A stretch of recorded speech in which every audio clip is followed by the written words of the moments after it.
A mediados de los años 70, cuando las montañas de Antioquia aún dormían bajo una neblina inocente, un joven ambicioso miró el horizonte y decidió que no había nacido para ser un espectador, sino el dueño absoluto del circo. No tenía apellido de alcurnia, ni herencia millonaria en los bolsillos, solo una mente afilada como navaja de barbero y un hambre de poder que le rugía en las entrañas más fuerte que la moral. Mientras sus vecinos soñaban con un salario fijo y una pensión para la vejez, él soñaba con que el mundo entero se arrodillara ante su voluntad. Nadie lo vio venir. Nadie escuchó los pasos sigilosos de la bestia hasta que su sombra cubrió el sol de toda una nación.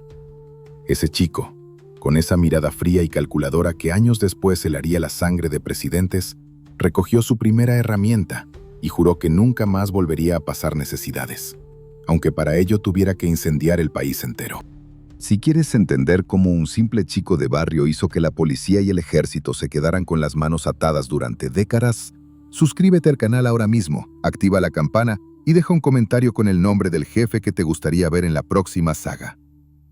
La historia no comienza con explosiones ni con el ruido ensordecedor de las sirenas, sino con el silencio de los cementerios en el Valle de Aburrá. Allí, nuestro protagonista, a quien llamaremos el patrón, por respeto a la memoria de los que cayeron, aprendió su primera lección de economía. Todo tiene valor si sabes a quién vendérselo. Dicen las malas lenguas, esas que susurran en las esquinas de Medellín, que sus primeros negocios implicaban reciclar el descanso eterno. Lápidas de mármol olvidadas que eran lijadas, pulidas y vendidas de nuevo a familias dolientes que no hacían preguntas. Era un negocio sucio, sí, pero dejaba plata. Y la plata, en ese rincón del mundo, era la única religión verdadera. Pero el mármol pesa mucho y deja poco margen. El joven, siempre acompañado de su primo y mano derecha, una mente brillante para los números y la logística, sabía que el destino le tenía reservada una jugada maestra. Empezaron moviendo cajas de cigarrillos de contrabando y electrodomésticos traídos por la puerta de atrás. Eran los tiempos de la Marlboro, donde burlar a los guardias de aduana era un deporte nacional. El patrón se movía como pez en el agua. Tenía ese carisma extraño, una mezcla de humildad campesina y autoridad natural que hacía que los hombres quisieran complacerlo y las mujeres quisieran cuidarlo. Sin embargo, el verdadero punto de quiebre, el momento en que el universo conspiró para cambiar la historia del continente, ocurrió en una reunión discreta, lejos de los ojos curiosos. Un personaje conocido en el bajo mundo como la Cucaracha llegó a Medellín con un secreto traído desde las tierras del sur, desde las montañas de Perú y Ecuador. No traía oro, ni esmeraldas. Traía una pasta, una base rústica, algo que a simple vista parecía yeso sucio. Cucaracha, le explicó el negocio. Los gringos, allá arriba en el norte, estaban cansados de las hierbas naturales. Querían algo más fuerte, algo que les hiciera sentir como dioses, algo que acelerara sus corazones al ritmo de Wall Street. Esa nieve, una vez procesada en laboratorios clandestinos ocultos en la selva colombiana, multiplicaba su valor de una manera que ningún negocio legal podría jamás igualar. El patrón escuchó, hizo sus cálculos mentales, y sus ojos brillaron con una intensidad que asustó al mismo intermediario. No vio un polvo blanco, vio el futuro. Vio un imperio. La primera vuelta no fue fácil. No tenían aviones privados ni submarinos todavía. Tenían un viejo camión Renault y muchas agallas. El patrón decidió tomar el volante él mismo. Esa era su marca. Al principio, él supervisaba cada tornillo de la operación. Viajaron hacia el sur, hacia la frontera con Ecuador, por carreteras que eran poco más que caminos de cabras, serpenteando abismos donde un mal giro significaba un viaje sin retorno. Al llegar al punto de control, la tensión se podía cortar con un cuchillo. Los uniformados, con sus caras curtidas por el sol y la severidad de la ley, detuvieron el vehículo. Revisaron la carga. Encontraron la mercancía. En ese instante el tiempo se detuvo. Cualquier otro hombre habría temblado. Habría intentado huir hacia la maleza para ser cazado como un animal. Pero el patrón no. Él bajó del vehículo con una calma exasperante. Se acomodó la camisa y le sonrió. No hubo gritos. No hubo amenazas. Solo hubo una conversación corta, en voz baja. El patrón sacó un fajo de billetes, papeles verdes, que para esos guardias representaban el salario de 3 años de trabajo honesto bajo el sol abrasador. Muchachos, Les dijo con esa voz suave y pausada que se haría legendaria. Ustedes pueden decomisar esto y arrestarme, y mañana seguirán siendo pobres. O pueden recibir este regalo, mirar hacia otro lado, y esta noche sus familias cenarán como reyes. Fue la primera vez que aplicó su filosofía, aunque aún no tenía el nombre famoso de plata o plomo. En ese momento, fue solo plata. Los guardias tomaron el dinero, las barreras se levantaron, y el camión siguió su camino hacia el norte. Habían coronado. La mercancía llegó a Medellín, se procesó en cocinas caseras y salió hacia el norte, escondida en maletas de doble fondo, en zapatos, en las entrañas de mulas humanas. El dinero comenzó a llegar. No eran goteras, era un aguacero torrencial. Billetes de baja denominación, arrugados y con olor a calle, empezaron a llenar cajas de zapatos, luego armarios y finalmente habitaciones enteras. El patrón y su primo Gustavo miraban esas montañas de papel y reían. No era solo riqueza, era libertad. Compraron fincas, compraron autos de lujo para correr carreras clandestinas y empezaron a reclutar gente. Necesitaban muchachos leales, jóvenes de las comunas que no tenían nada que perder y que veían en el patrón a un padre, a un salvador que les daba motos nuevas y ropa de marca a cambio de lealtad absoluta. Pero el crecimiento atrae miradas. En el bajo mundo de Medellín había viejos jerarcas que no veían con buenos ojos a este campesino advenedizo que se estaba quedando con todo el mercado. Hubo roces, hubo advertencias. Alguien intentó robar una carga. Alguien intentó soplarlos a la policía. Fue entonces cuando el patrón tuvo que tomar una decisión. Ya no bastaba con ser el comerciante astuto que sobornaba policías. Tenía que demostrar que tenía dientes. La primera vez que mandó a arreglar un asunto de forma definitiva, no lo hizo con ira. Lo hizo con la frialdad de un contador que cuadra un balance. había un problema, y la solución era eliminar la variable problemática. Una noche, un competidor menor que había hablado de más apareció en un lote baldío, durmiendo, para siempre con un mensaje claro para el resto. El negocio había cambiado de dueño. Ya no era un juego de niños traviesos. Para finales de la década, el patrón ya no miraba a las montañas con humildad. Las miraba desafiante. Había entendido que la ley en Colombia era una sugerencia, un papel mojado que se podía secar con billetes. Se asoció con otros grandes, los hermanos Ochoa, criadores de caballos finos y hombres de negocios, y con el Mexicano, un hombre violento y obsesionado con la cultura azteca.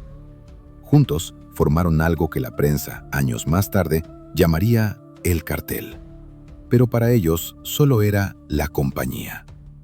El patrón tenía una visión.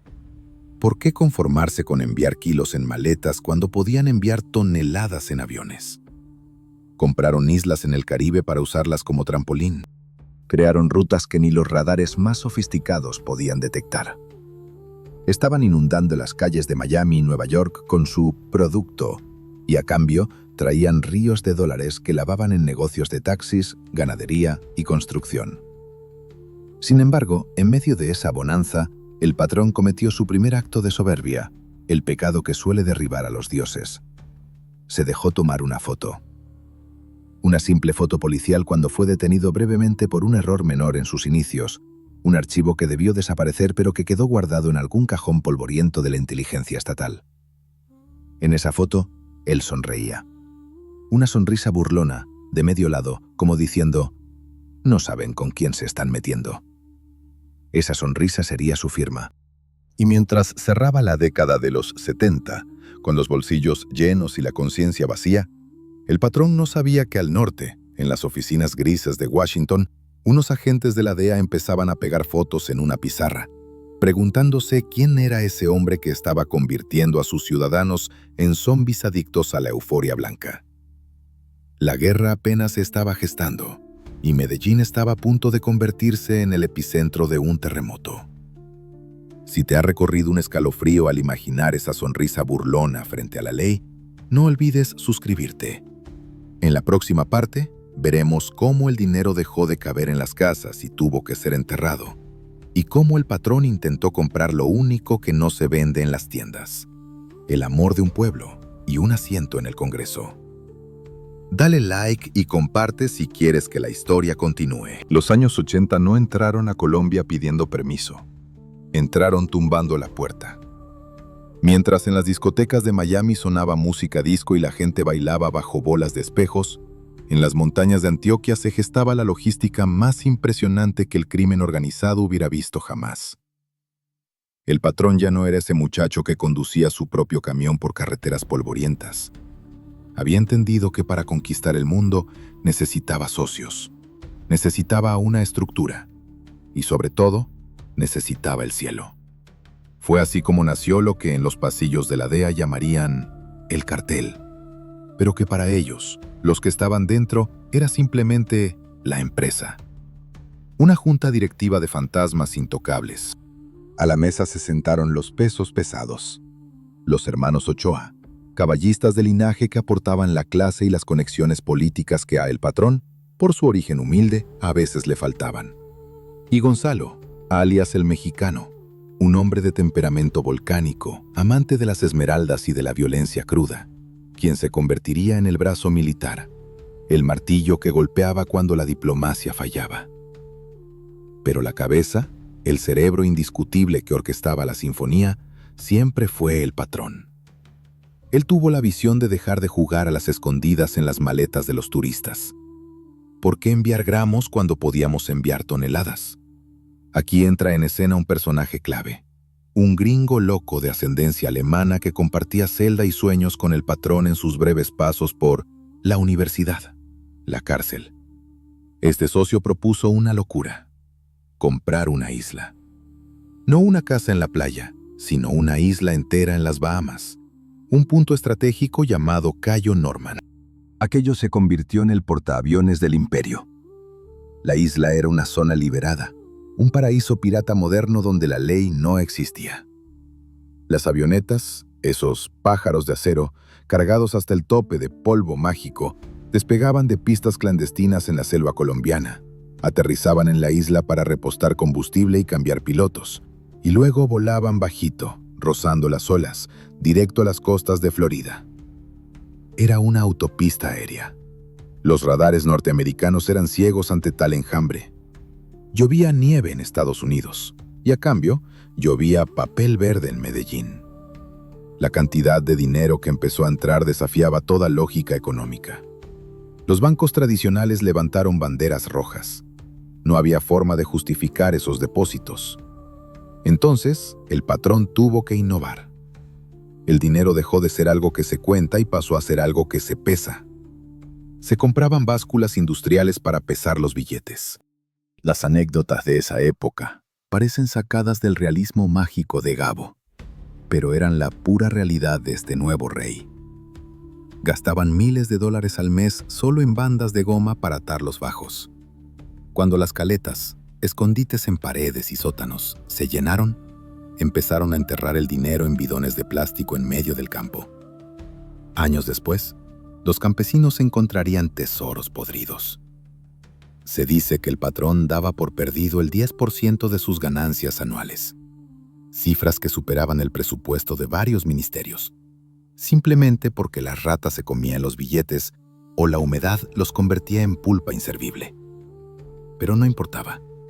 Siempre llegaba más. Con los bolsillos reventando, el patrón consolidó su filosofía de gobierno, una ley no escrita que se grabó a fuego en la conciencia de cada oficial de policía, juez y político de la nación. Plata o plomo. No era una simple amenaza. Era un dilema existencial presentado con la cortesía de un caballero. Imaginen la escena. Un juez honesto, recién asignado a un caso que involucraba a uno de los muchachos de la organización, conducía hacia su casa. De repente, 2 motos le cortan el paso. No disparan, solo le entregan un sobre y una grabadora. En la grabación, una voz tranquila, casi paternal, le saludaba por su nombre. Le mencionaba el nombre de su esposa, el colegio donde estudiaban sus hijos, la marca de su auto y la hora a la que su madre iba a misa los domingos. «Doctor», decía la voz, «usted tiene un futuro brillante. No permita que un malentendido arruine su carrera y su vida. En el sobre hay $100,000, un pequeño gesto de nuestra admiración. Usted decide. ¿Quiere la plata y vivir tranquilo? ¿O prefiere que le mandemos el plomo y le organicemos el funeral? Piénselo bien. No hay prisa, pero tampoco hay tercera opción». La mayoría, aterrorizados y tentados, elegían la plata. Así, el patrón compró el sistema judicial. Los expedientes se perdían. Las pruebas se contaminaban. Los testigos sufrían amnesia repentina. La policía de Medellín no solo miraba hacia otro lado, trabajaba para él. Las patrullas escoltaban los camiones de mercancía hasta el aeropuerto. El Estado se había convertido en un empleado más de la empresa. El poder del patrón era tal que empezó a sentirse invencible. Ya no se escondía en las sombras, quería ser adorado. Compró la vasta hacienda Nápoles, un territorio que era un país en sí mismo. Mandó traer animales exóticos de África, elefantes, jirafas y sus famosos hipopótamos, que hoy en día vagan libres por el Magdalena como un legado viviente de su extravagancia. En la entrada de la hacienda, como un monumento al triunfo del ingenio sobre la ley, colgó la primera avioneta con la que coronó su primera vuelta. Era una bofetada a la legalidad, un trofeo exhibido con orgullo. Las fiestas en Nápoles eran legendarias. Políticos, reinas de belleza, cantantes famosos y jefes de otras organizaciones se reunían allí. Se cerraban negocios millonarios entre aguardiente y música de carrilera. El patrón se paseaba entre ellos, no como un criminal, sino como un feudal, un benefactor. Sin embargo, en medio de esta borrachera de poder, hubo un pequeño incidente, una mancha en el historial que parecía insignificante en ese momento, pero que sería la semilla de su futura pesadilla. Años atrás, en una detención rutinaria, le habían tomado esa famosa foto de prontuario. Él había arreglado el asunto rápido, por supuesto, y el archivo debía haber sido destruido. Pero en la burocracia colombiana, el papel es terco. Alguien guardó la copia. Alguien sabía quién era realmente ese ganadero próspero que ahora empezaba a hablar de justicia social. El patrón, embriagado por el éxito y rodeado de aduladores que le decían que era el salvador de la patria, cometió el error de creerse su propia leyenda. Empezó a mirar hacia Bogotá, hacia el Capitolio Nacional. Pensó, si puedo manejar el negocio más difícil del mundo, ¿por qué no puedo manejar un país? No sabía que al salir de la sombra y entrar bajo la luz de la política, se estaba poniendo una diana en el pecho. Sus enemigos en el cartel de Cali, hombres de negocios que preferían la discreción y el soborno silencioso, lo miraban con preocupación. «Este hombre va a calentar la plaza», murmuraban. «Su ego nos va a hundir a todos». Y tenían razón. Mientras el patrón inauguraba canchas de fútbol y regalaba casas en los basureros de Medellín, construyendo su base social y preparándose para dar el salto a la vida pública, un hombre en Bogotá, un ministro de Justicia con la columna vertebral intacta, empezaba a recopilar información. Rodrigo Lara Bonilla no estaba interesado en la plata. Y eso, para un hombre acostumbrado a comprarlo todo, era el problema más peligroso de todos. La época dorada, la época de la fiesta y el derroche sin sangre masiva, estaba llegando a su fin. El cielo de Colombia, antes surcado solo por sus avionetas cargadas de fortuna, pronto se oscurecería con el humo de las bombas. El patrón estaba a punto de descubrir que hay puertas que, una vez abiertas, dejan escapar demonios que nadie puede controlar. Tenía el dinero para comprar cada ladrillo de la ciudad. Tenía la lealtad de hombres armados capaces de incendiar el infierno si él se lo pedía. Pero el patrón deseaba algo que no se podía guardar en una caleta ni pesar en una báscula. Quería ser amado. No le bastaba con ser el rey de las sombras. Quería ser el sol que iluminara a Colombia.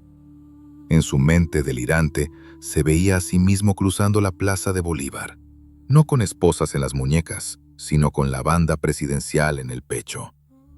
Fue esa vanidad, ese deseo desesperado de ser aceptado por la misma oligarquía que despreciaba, lo que firmó su sentencia y desató la guerra más sangrienta de nuestra historia. Si quieres entender cómo el hombre más buscado del mundo llegó a sentarse en una silla del Congreso y por qué su sueño político se convirtió en la pesadilla de toda una nación, suscríbete ahora mismo al canal. Deja tu comentario diciendo si crees que la historia habría sido diferente si lo hubieran dejado ser político.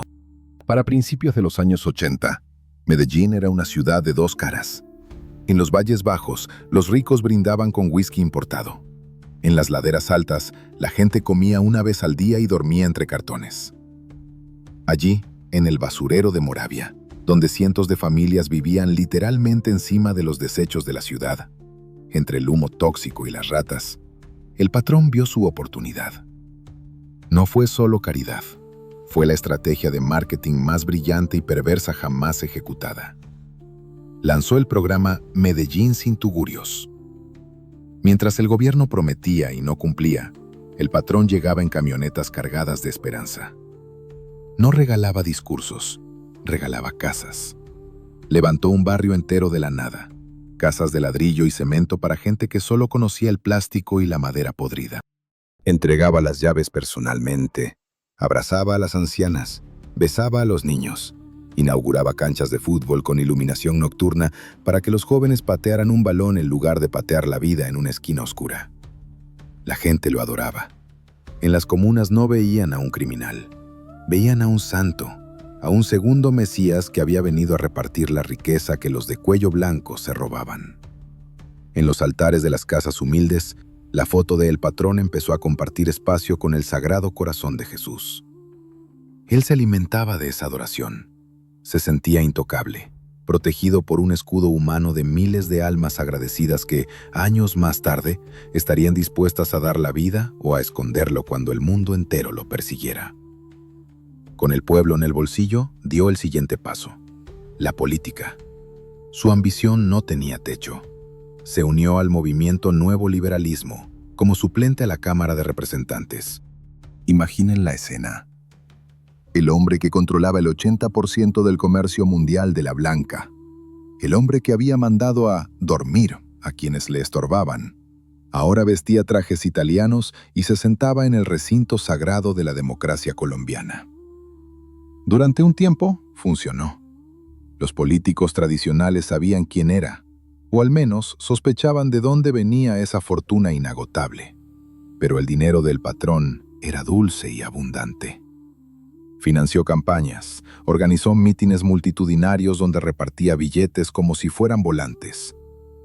La clase alta de Medellín, esa aristocracia rancia que lo miraba por encima del hombro por ser un nuevo rico sin apellidos ilustres, empezó a invitarlo a sus clubes.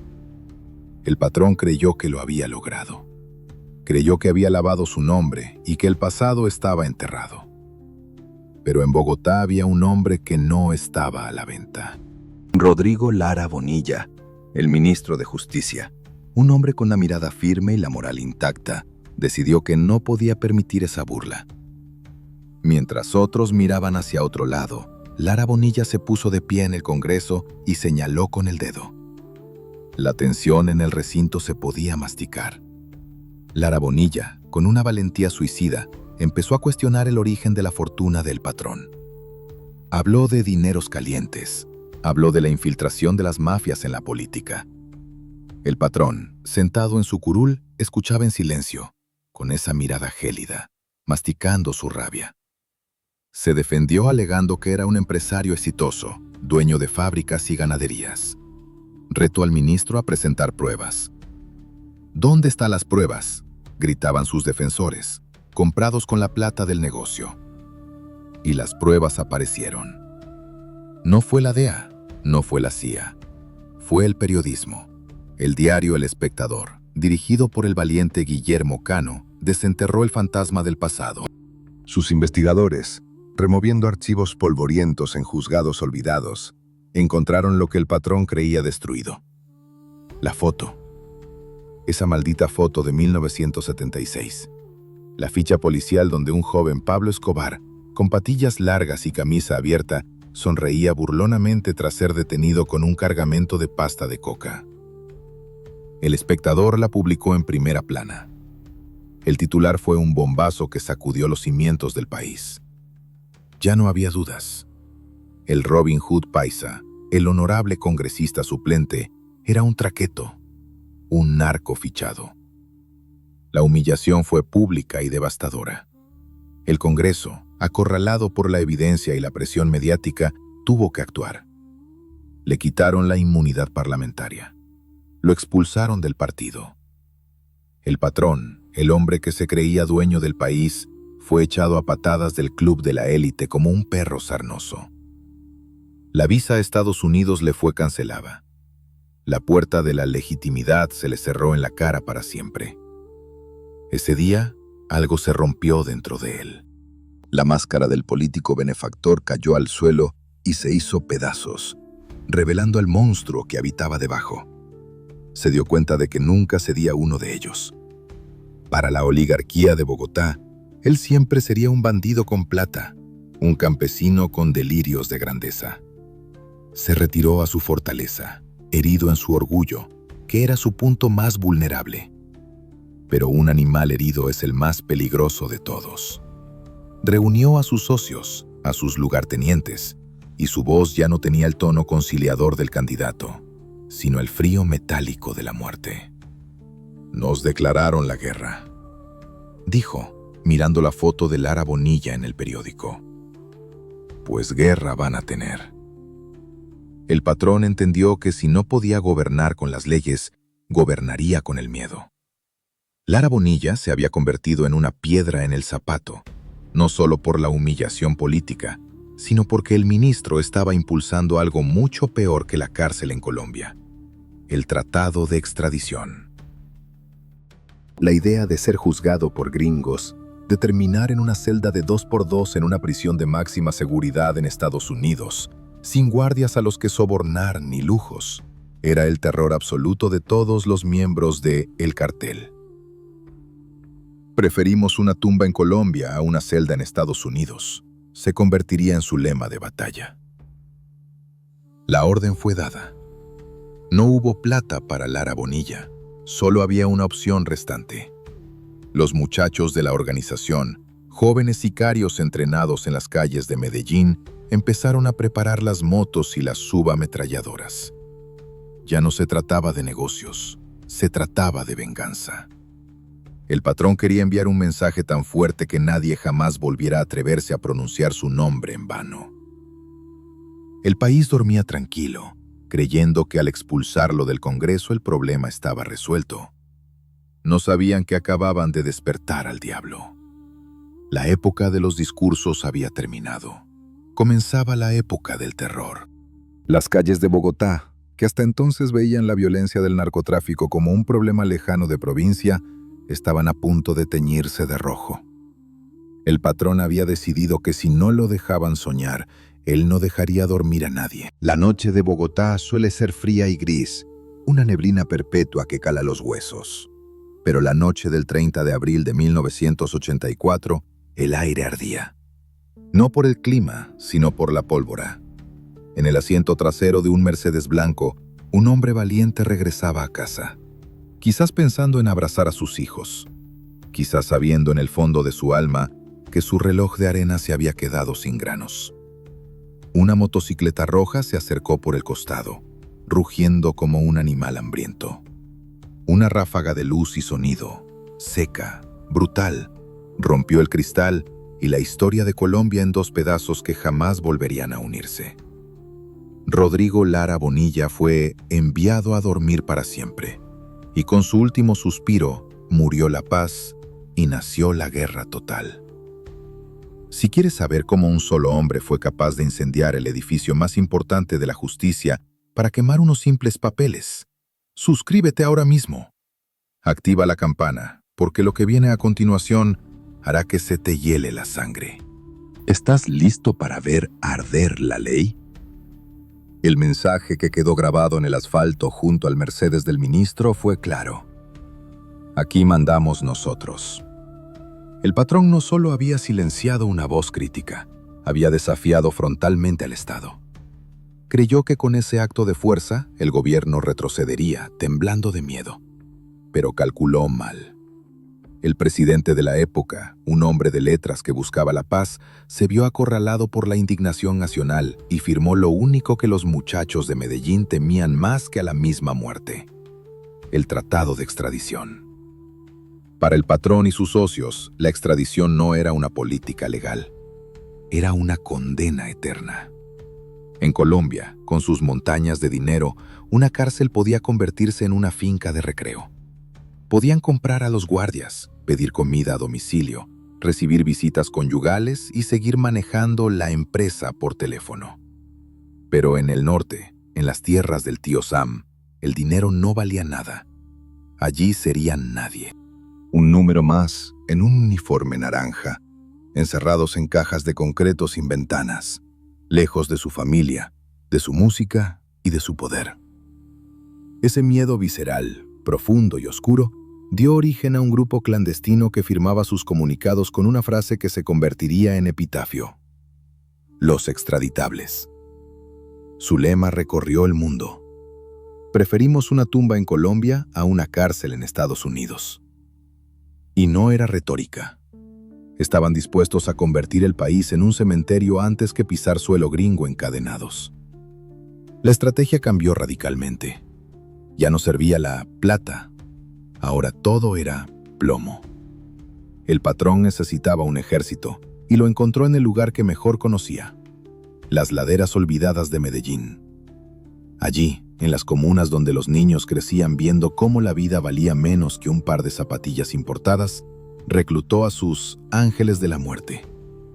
Eran muchachos jóvenes, casi niños, con hambre de todo y miedo a nada. El patrón les dio un propósito. Le dio motos rápidas, le dio herramientas automáticas y les llenó los bolsillos. Se creó una cultura macabra. Antes de salir a hacer una vuelta, los muchachos iban a los santuarios, rezaban a la Virgen, bendecían las balas y pedían no fallar. Y si les tocaba morir, que fuera rápido. Medellín se convirtió en la universidad del sicariato. Por $1.000.000 cualquier problema desaparecía. Jueces, policías, periodistas, cualquiera que se atreviera a apoyar la extradición entraba en la lista negra. Pero eliminar personas una por una era lento. El patrón necesitaba un golpe maestro, algo que borrara el problema de raíz. El problema no eran las personas, eran los papeles. Los expedientes de extradición que reposaban en los archivos del Palacio de Justicia en el corazón de Bogotá. Si esos papeles desaparecían, no había caso. Sin caso no había viaje al norte. Fue entonces cuando la ambición del crimen organizado se cruzó con la ideología de la guerrilla. El patrón contactó con el M-19, un grupo rebelde urbano que buscaba dar un golpe de opinión. Era una alianza impía. El dinero del narcotráfico financiando la revolución armada. El plan era una locura, una misión suicida digna de una película de terror. Tomarse el Palacio de Justicia. El 6 de noviembre de 1985, el infierno bajó a la tierra. Un comando del M-19 irrumpió en el edificio. Tomaron como rehenes a los magistrados más importantes del país, a los hombres sabios que interpretaban la ley. Pero mientras los guerrilleros hacían sus proclamas políticas, otros hombres, con instrucciones más precisas pagadas desde Medellín, se dirigieron a un lugar específico: la sala de archivos. Lo que siguió fue una carnicería. El ejército respondió con una fuerza desmedida. Tanques de guerra, bestias de metal escupiendo fuego, entraron por la puerta principal del palacio, demoliendo la entrada. Las paredes temblaban, los cristales estallaban. En medio del caos, del fuego cruzado entre soldados y rebeldes, comenzó el incendio. No fue un fuego accidental. Las llamas devoraron la madera, las cortinas y, lo más importante, los papeles. Miles de expedientes, años de investigaciones, pruebas, firmas y sellos se convirtieron en humo negro que salía por las ventanas rotas, manchando el cielo de la capital. Mientras los magistrados morían ejecutados en los baños o quemados vivos en sus despachos, el patrón, desde la seguridad de su escondite, debía mirar las noticias con satisfacción. Los expedientes de extradición eran cenizas. Técnicamente ya no existían. El holocausto del Palacio de Justicia dejó una herida abierta que nunca cicatrizó. Más de 100 muertos, desaparecidos que nunca se encontraron y una justicia calcinada. El mensaje para la sociedad fue aterrador. No hay lugar seguro.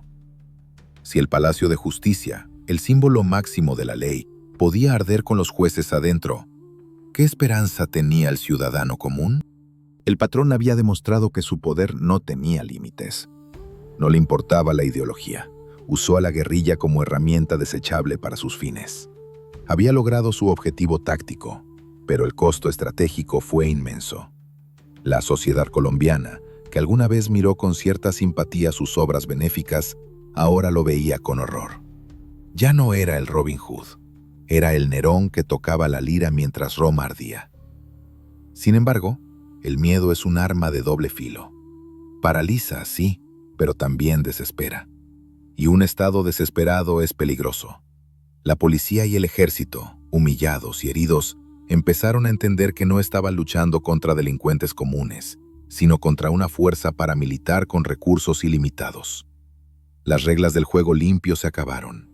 Si el patrón quería guerra sucia tendría.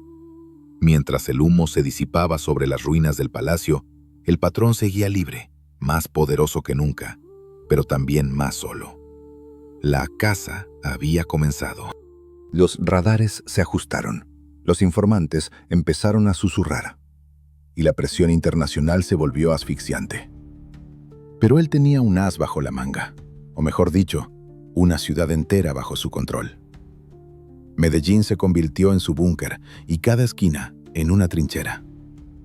La obsesión por la extradición se convirtió en su única brújula.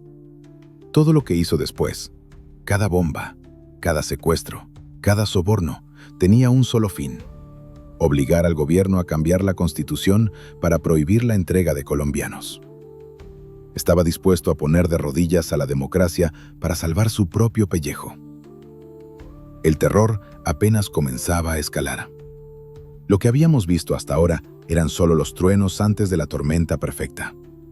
El patrón estaba a punto de atacar símbolos aún más sagrados, a punto de demostrar que podía derribar aviones del cielo y hacer volar edificios residenciales como si fueran castillos de naipes. El año de 1989 no amaneció en Colombia. Simplemente, la noche nunca terminó. Fue el año en que el aire se volvió pesado, irrespirable, cargado con el olor metálico de la sangre y el azufre de los regalos explosivos. Salir a la calle dejó de ser una rutina para convertirse en un acto de fe, una ruleta rusa donde cualquier esquina, cualquier vehículo estacionado o cualquier vuelo comercial podía ser el escenario del último adiós. El patrón ya no estaba interesado en negociar con sutilezas. La bestia se había quitado el bozal y había decidido que, si él no podía vivir en paz, nadie en este maldito país lo haría. La guerra dejó de ser un conflicto entre bandos para convertirse en una cacería indiscriminada donde la única moneda de cambio era el terror absoluto. Si quieres sentir el miedo que paralizó a una nación entera y entender cómo un solo hombre puso precio a la cabeza de la ley, suscríbete ahora mismo al canal.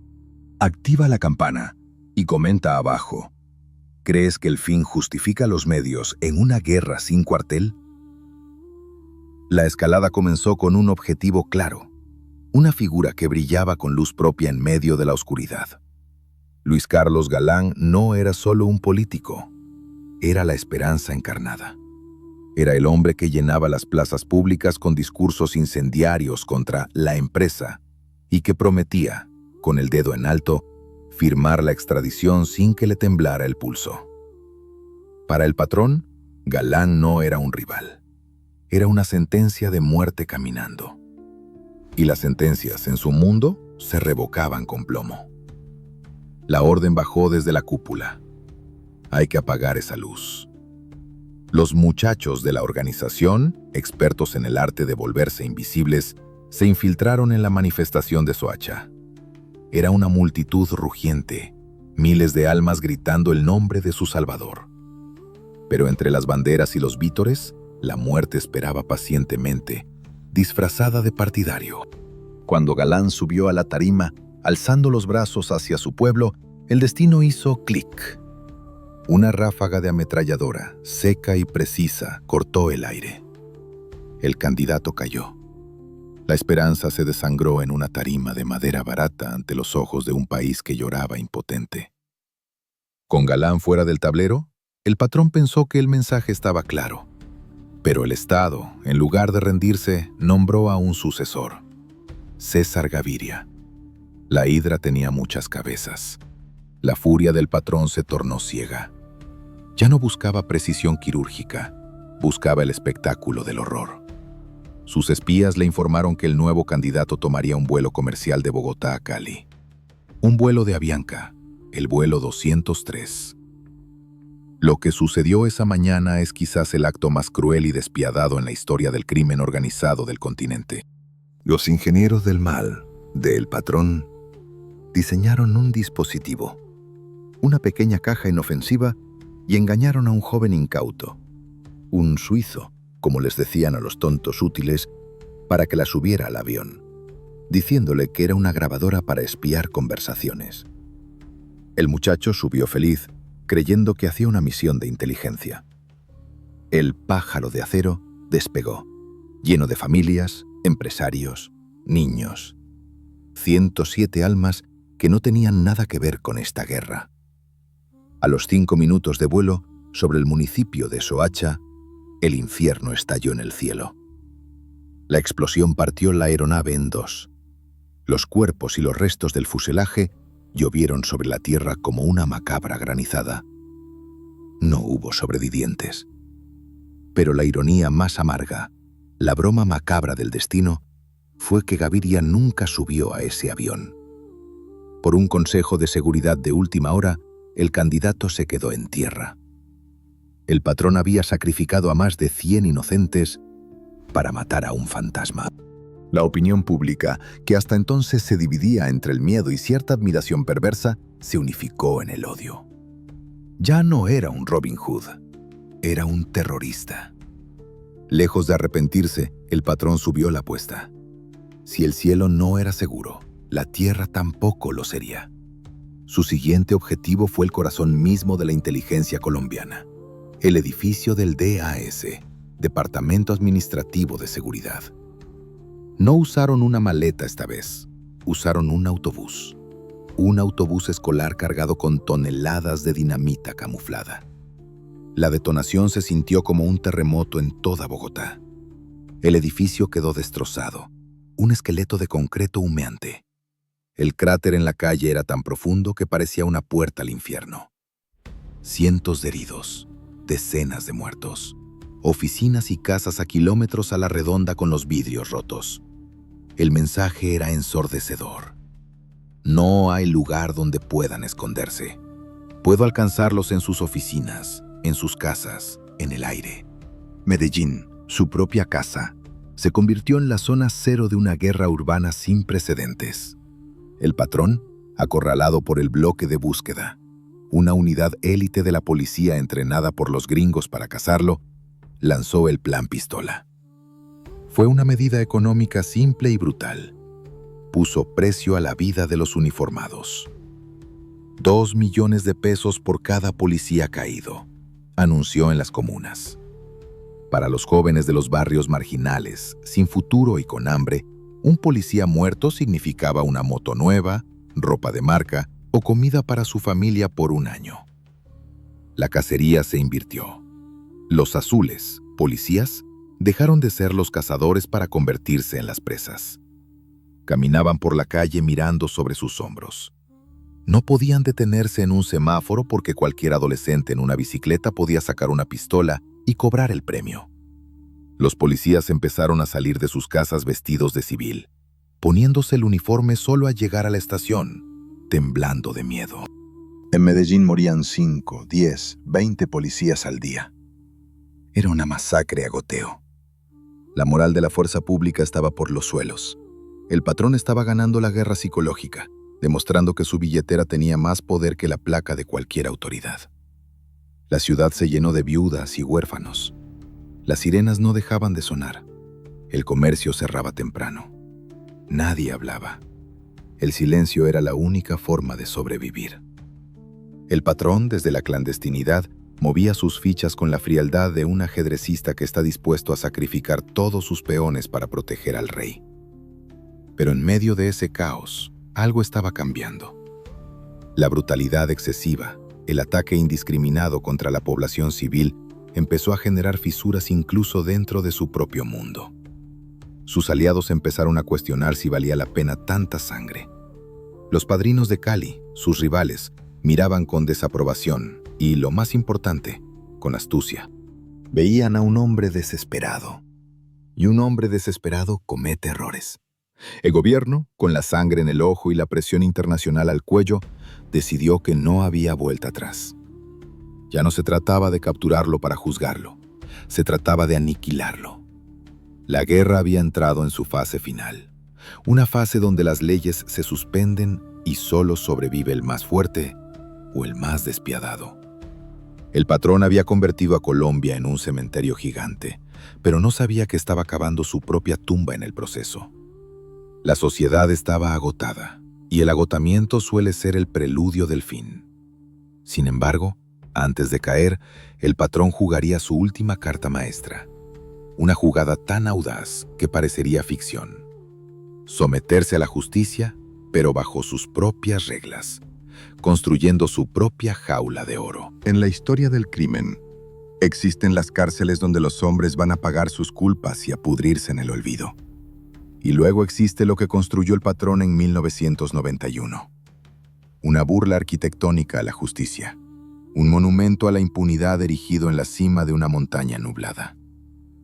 Imaginen a un lobo feroz que convence a las ovejas de que él mismo construirá su jaula, pondrá el candado y se tragará la llave, siempre y cuando las ovejas prometan no entregarlo nunca al zoológico del norte.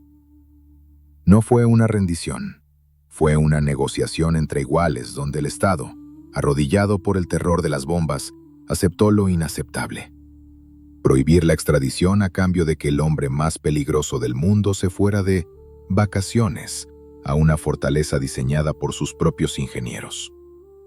Si quieres conocer los secretos de la única prisión en el mundo donde los guardias servían tragos y el prisionero decidía quién vivía y quién moría dentro de sus muros, suscríbete ahora mismo al canal. Deja un comentario con la palabra catedral si crees que la justicia tiene un precio. Todo comenzó con un cambio en la Constitución. La presión de los extraditables había surtido efecto. El miedo había ganado. La Asamblea Constituyente votó para prohibir la entrega de nacionales a potencias extranjeras. El patrón había ganado la guerra política. Su lema de «una tumba en Colombia» ya no era necesario. Ahora tenía garantizada la permanencia en su tierra. Como parte del trato, se entregó. Pero no bajó la cabeza, ni se dejó poner las esposas de metal frío ante las cámaras.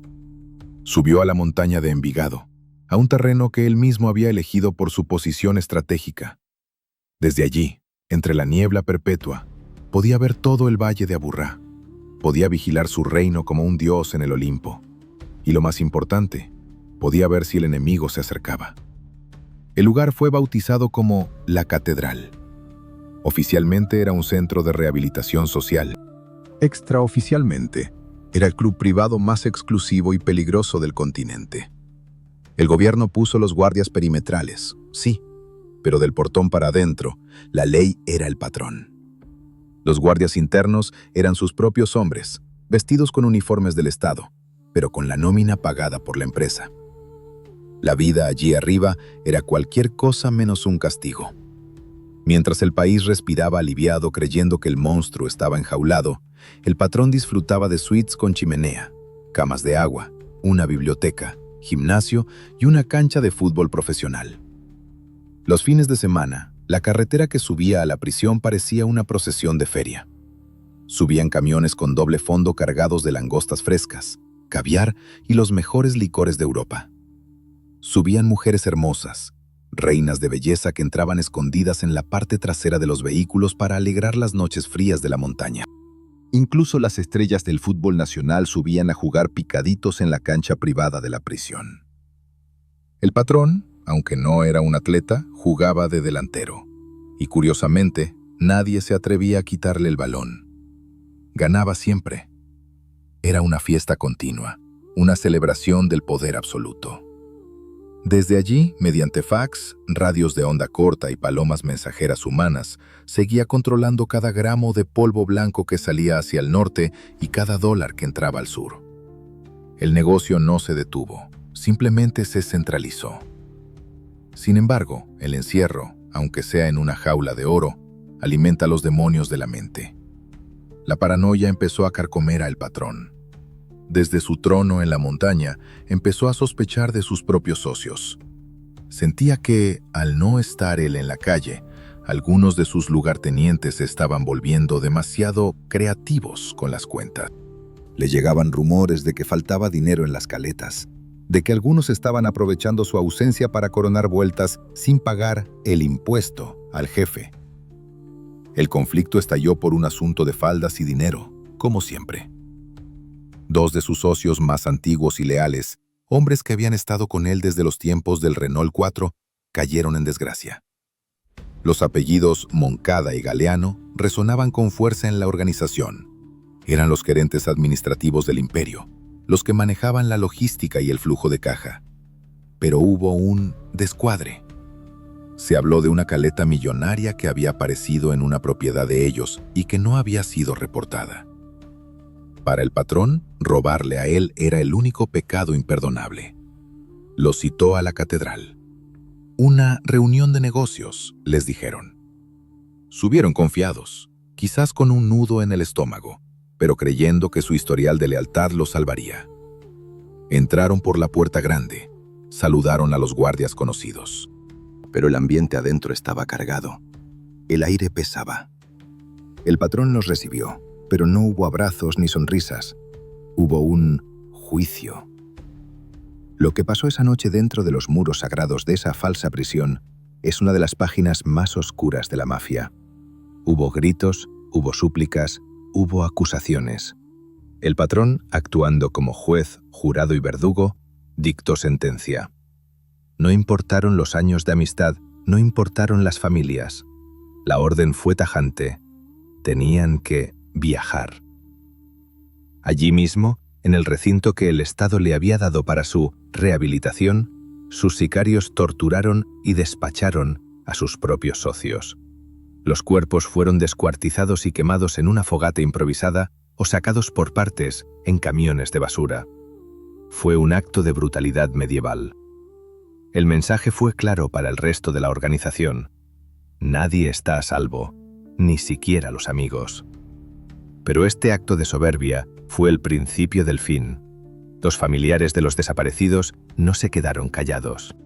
El rumor bajó de la montaña y llegó a los oídos de sus rivales en Cali, y eventualmente al gobierno.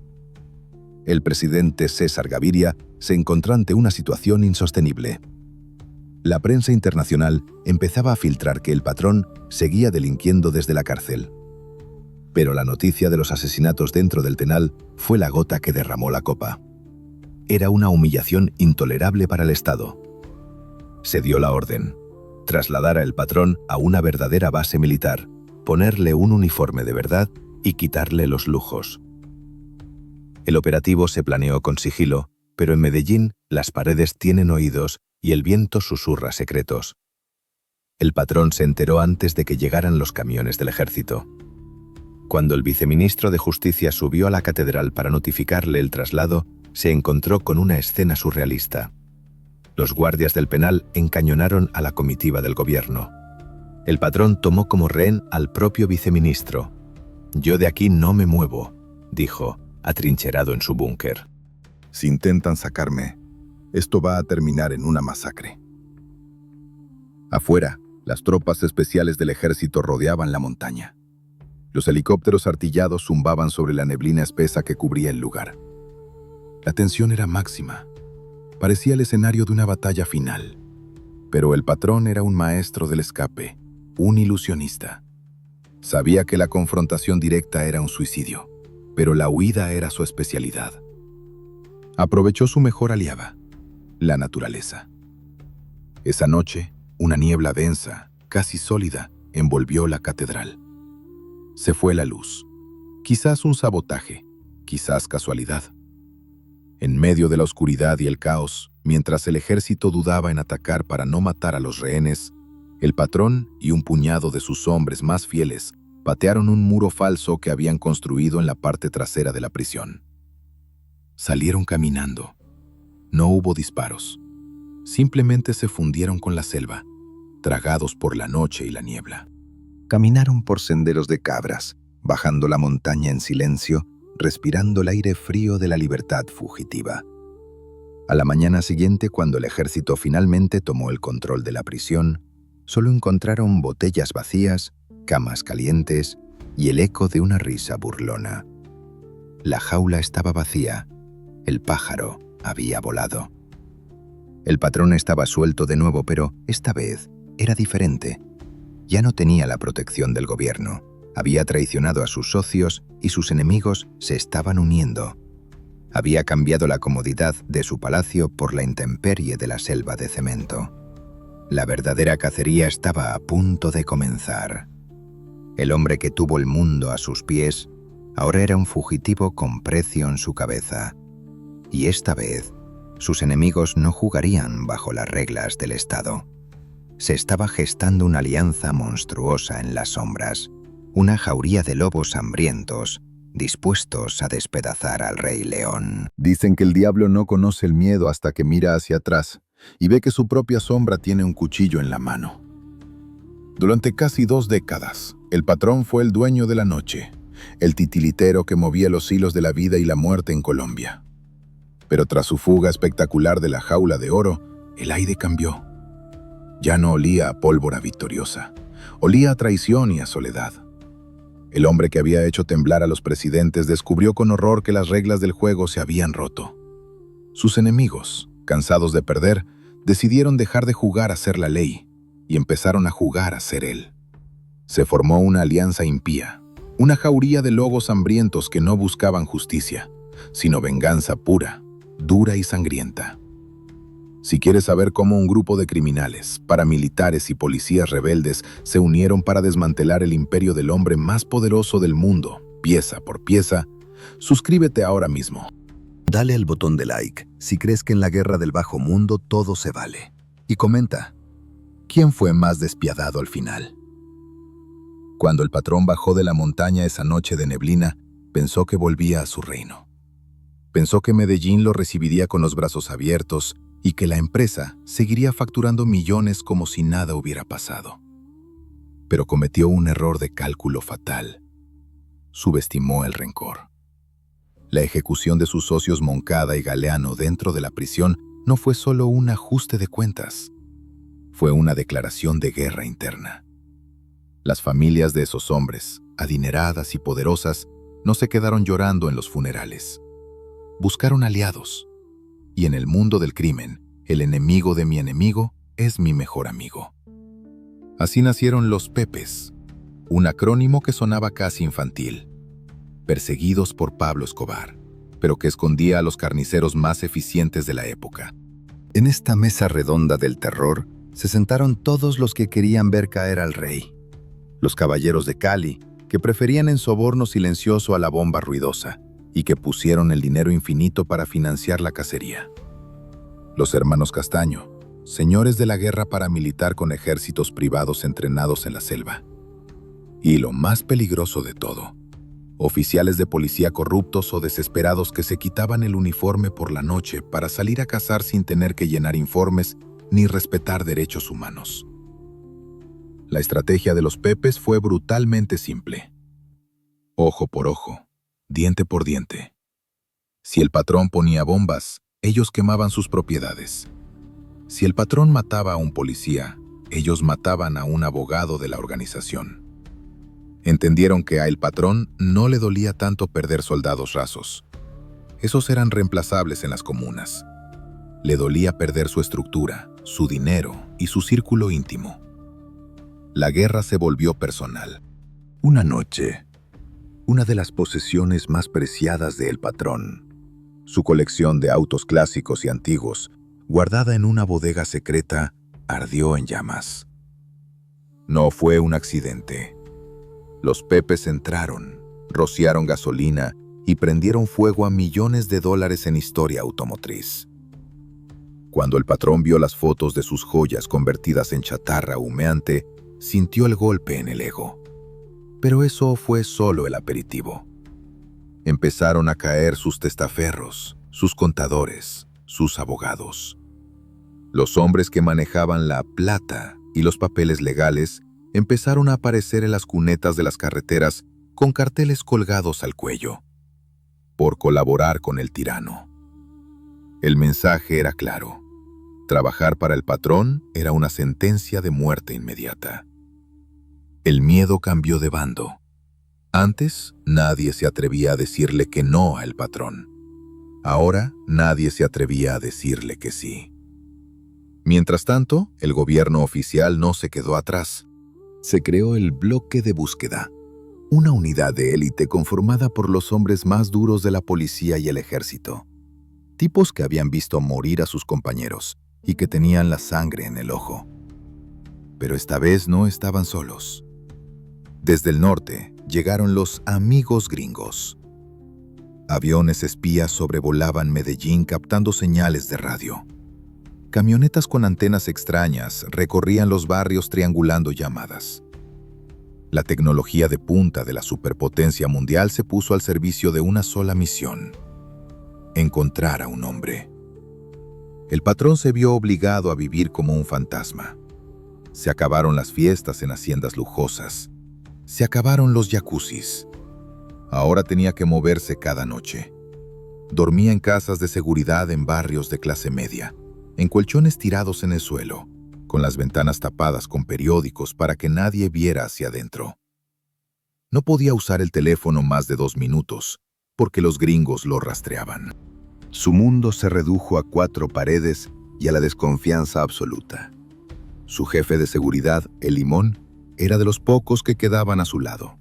El resto había muerto, se había entregado para salvar el pellejo o había sido comprado por los de Cali. La soledad del poder es la más amarga de todas. Con sus cuentas congeladas y sus rutas de exportación bloqueadas por la vigilancia extrema, el flujo de efectivo empezó a secarse. El hombre que una vez se ofreció a pagar la deuda externa de Colombia, ahora tenía dificultades para comprar comida sin delatar su posición.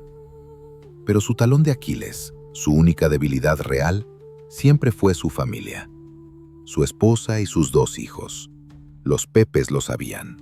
El bloque de búsqueda lo sabía. Empezaron a apretar las tuercas. Amenazas constantes, atentados fallidos cerca del edificio donde vivían sus seres queridos. El patrón, desesperado, intentó su última jugada diplomática: sacar a su familia del país. Compró pasajes para Alemania. Imaginó que en Europa estarían a salvo, lejos de la barbarie tropical. La familia llegó al aeropuerto de Bogotá escoltada. Subieron al avión, cruzaron el Atlántico. El patrón respiró aliviado por un momento, pero la diplomacia internacional jugó sus cartas. Al aterrizar en Frankfurt, las autoridades alemanas les negaron la entrada. El gobierno colombiano y los americanos habían presionado. «Devuélvanlos», fue la orden. La imagen de la familia del patrón regresando a Bogotá con las caras largas y el miedo en los ojos fue transmitida por televisión. Tuvieron que refugiarse en el Hotel Tequendama, un lujoso hotel en el centro de la capital que se convirtió en su prisión dorada. El gobierno los usó como cebo. Sabían que mientras la familia estuviera allí, vigilada por 1000 ojos, el patrón no se iría lejos. Sabían que él llamaría. Sabían que el amor de padre sería su perdición. Encerrado en sus escondites en Medellín, el patrón veía las noticias y se consumía en la rabia y la impotencia. Los Pepes estaban masacrando a sus últimos aliados. Su cuñado fue asesinado. Sus propiedades eran ruinas. Y él, el gran león, estaba acorralado, viejo, gordo y cansado. La barba le crecía desordenada. La mirada, antes desafiante, ahora era la de un animal perseguido que escucha los ladridos de los perros acercándose. Intentó contraatacar. Puso un coche bomba en un centro comercial en Bogotá, el Centro 93, en plena zona rosa, matando a inocentes que compraban regalos para el Día de la Madre. Fue un acto de terror desesperado, un grito de «todavía estoy aquí». Pero ya no causó respeto, solo repulsión absoluta. Incluso el mundo criminal le dio la espalda. Ya no era un negocio, era un lastre para todos. El año 1993 avanzaba hacia su fin, y con él, la arena en el reloj de El Patrón. Se acercaba diciembre, se acercaba su cumpleaños. Y en la soledad de una casa fría en el barrio Los Olivos, el hombre que soñó con ser presidente, el hombre que tuvo más dinero que el mismo Estado, solo deseaba una cosa: hablar con su hijo, escuchar la voz de su pequeña hija. No sabía que esa necesidad humana, ese pequeño gesto de amor paternal, sería el error final que los cazadores estaban esperando. La tecnología estaba lista. Los hombres del bloque de búsqueda tenían los auriculares puestos, esperando una señal, una frecuencia, una voz. El dedo estaba en el gatillo. El cerco se había cerrado. Ya no había selva donde esconderse, ni montaña que lo protegiera. La ciudad que él construyó y destruyó estaba a punto de convertirse en su tumba. El 2 de diciembre de 1993 amaneció con un cielo plomizo sobre Medellín. Como si las mismas nubes supieran que ese día se cerrarían los ojos del hombre que había desafiado a Dios y al diablo por igual. En una casa de 2 pisos, anónima y fría en el barrio Los Olivos, un hombre gordo, barbudo y cansado se sentaba frente a un pastel de cumpleaños barato. No había orquestas, no había ríos de champaña francesa, ni políticos haciendo fila para besarle el anillo. Solo había silencio, un plato de comida simple y el peso aplastante de saber que el reloj de arena había dejado caer su último grano. Aquel que alguna vez tuvo el poder de pagar la deuda externa de un país, aquel que hizo temblar los cimientos de la democracia con una sola orden, moría de soledad antes de que lo alcanzara el plomo. 30 años de historia criminal, de imperios de polvo blanco y ríos de sangre, estaban a punto de terminar sobre un tejado sucio, con los pies descalzos y el corazón acelerado por el miedo, no por la gloria. Si quieres conocer la verdadera historia de cómo cayó el gigante, si fue la policía quien cobró el premio, o si él mismo decidió apagar la luz, suscríbete al canal ahora mismo. Este es el final de la saga, pero el principio de muchas otras historias del bajo mundo. Dale like y comenta qué otro capo legendario merece su propia serie. Ese día, el patrón cumplía 44 años. Pero los años de la guerra se le habían acumulado en el rostro. Parecía un anciano de 60.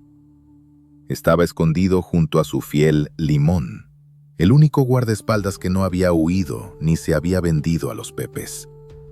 La casa en Los Olivos era un refugio de clase media, un lugar donde nadie buscaría al hombre más rico del mundo subterráneo. Pero el instinto de supervivencia, ese radar interno que lo había salvado tantas veces en la selva y en la ciudad, estaba fallando. El amor, o quizás la desesperación, lo había cegado. Su familia seguía retenida en el Hotel Tequendama en Bogotá, bajo la vigilancia asfixiante del gobierno. Eran rehenes de lujo, la carnada viva para atraer al tiburón. Y el tiburón mordió. El patrón, violando sus propias reglas de seguridad, esas que decían nunca ales más de 3 minutos, descolgó el teléfono. Quería escuchar a su hijo.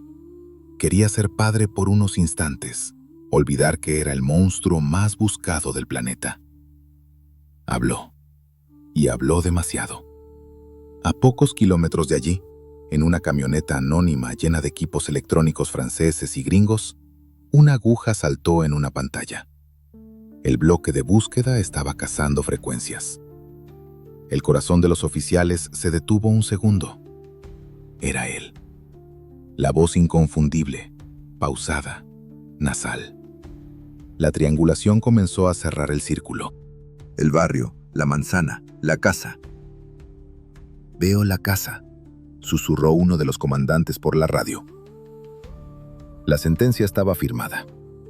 El operativo no fue una invasión masiva con tanques como en los viejos tiempos. Fue quirúrgico. Hombres armados hasta los dientes, con la adrenalina inyectada en las venas y el odio acumulado de años viendo caer a sus compañeros, rodearon la vivienda. No había margen de error. Si el patrón escapaba esta vez, la moral del país se quebraría para siempre. Adentro, el patrón colgó el teléfono. Quizás sintió el frío en la nuca. Quizás escuchó el motor de un vehículo detenerse afuera de manera sospechosa. Le dijo a Limón que algo andaba mal, pero ya era tarde. El primer golpe a la puerta retumbó como un cañonazo. ¡Policía! ¡Abran o disparamos! El caos se desató en segundos. Limón, leal hasta la estupidez o la valentía, se enfrentó a la marea de uniformados que irrumpía en la planta baja. Cayó abatido casi al instante, su cuerpo sirviendo como el último escudo inútil para su jefe. El patrón, arriba, sabía que no había negociación posible. No habría plata hoy. Solo había plomo. Corrió hacia la ventana trasera que daba al tejado. Iba descalzo, o tal vez con unas chanclas viejas. El hombre que caminó sobre alfombras persas ahora tenía que correr sobre tejas de barro duro y caliente. Salió al exterior, cegado por la luz del día. Lo que siguió fue una cacería de conejos. El patrón, jadeando, con su sobrepeso dificultando cada movimiento, intentó cruzar el techo hacia la casa vecina. Pero el barrio estaba rodeado. Desde la calle, desde las ventanas de las casas aledañas, los fusiles del bloque de búsqueda empezaron a escupir fuego. Las balas zumbaban a su alrededor, levantando polvo de ladrillo y astillas de teja. Una bala lo alcanzó en la pierna, otra en el hombro. El gigante trastabilló. El dolor debió ser agudo, pero la adrenalina lo mantenía en pie. Sin embargo, no había salida. Estaba atrapado entre el cielo y el infierno. Entonces, ocurrió el momento que divide a la historia en dos versiones. El disparo fatal. El cuerpo del patrón se desplomó sobre las tejas rojas. Un río de sangre espesa comenzó a manchar el techo, bajando lentamente hacia la canaleta. Tenía un agujero perfecto detrás de la oreja derecha. La versión oficial, la que salió en los periódicos y la que celebraron los generales con brindis de whisky, dice que un tirador de élite de la policía, o quizás el mismo coronel al mando, acertó el tiro de gracia desde la distancia. Celebraron la puntería, celebraron el triunfo de la ley sobre la anarquía. Pero en las calles de Medellín, en los susurros de los viejos sicarios y en la propia leyenda que el patrón construyó, la verdad es otra. Él siempre lo dijo. Preferimos una tumba en Colombia a una cárcel en Estados Unidos. Y tenía un mantra macabro sobre cómo evitar ser capturado vivo. El tiro entra por el oído. Muchos creen, y la autopsia deja dudas que nunca se aclararán, que al verse acorralado, herido y sin escapatoria, el patrón levantó su Sig Sauer 9 milímetros, la apoyó contra su cabeza y apretó el gatillo. Se negó a darles el placer de matarlo. Se despachó a sí mismo. Sea como fuere, el resultado fue el mismo. El rey había muerto. Lo que sucedió después fue un espectáculo grotesco, digno de la violencia que él mismo había sembrado. Los policías, eufóricos, subieron al tejado. No mostraron respeto por el enemigo caído.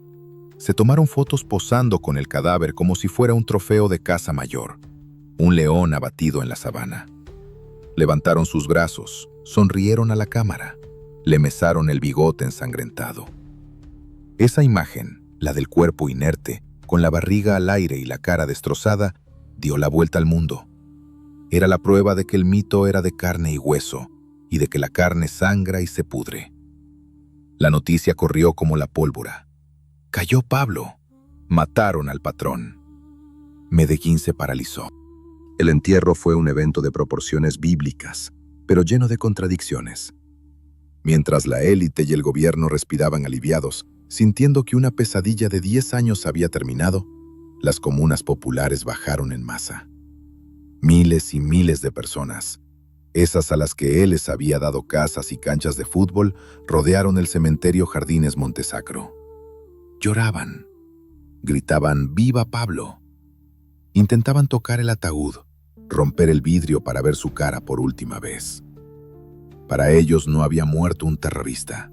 Había muerto su benefactor, su Robin Hood torcido.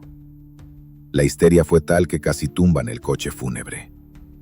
Con su muerte, el cartel de Medellín se desmoronó como un castillo de naipes. Los socios restantes fueron casados o se entregaron. El negocio, sin embargo, no murió. Simplemente cambió de manos.